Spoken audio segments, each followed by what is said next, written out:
Mga ka-plumbing, ngayon i-upgrade natin itong simpleng outdoor faucet into an automated system. Una, baklasin ang lumang gripo using adjustable pliers and pipe cutters. Huwag kalimutang linisin ang mga dumi o burrs gamit ang liha. Always remember that a clean surface ensures a better bond. Nice.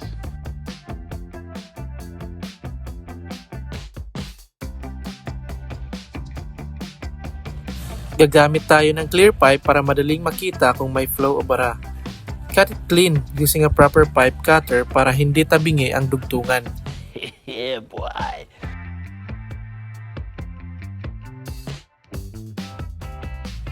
Ikakabit natin ang T-fitting. Punasan ang excess na solvent cement. Sa plumbing, dapat laging malinis ang trabaho.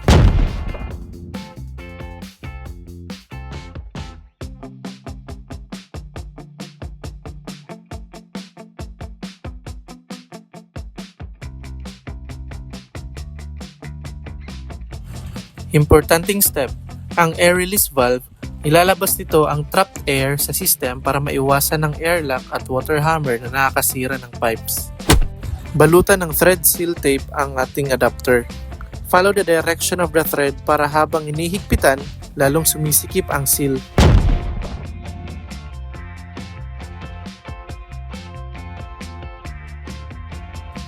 Master Plumber tip: always wrap Teflon tape 5 to 8 times for a secure seal. Dito tayo sa professional secret. Gagamit tayo ng pipe dope sa ating threads.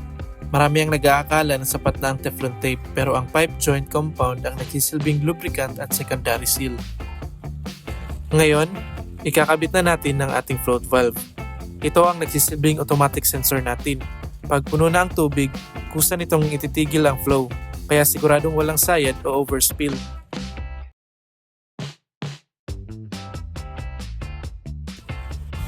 Dito nalalabas ang tubig.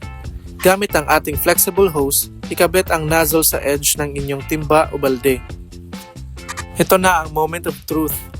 Tetest na natin ang flow. Check for leaks sa bawat joint.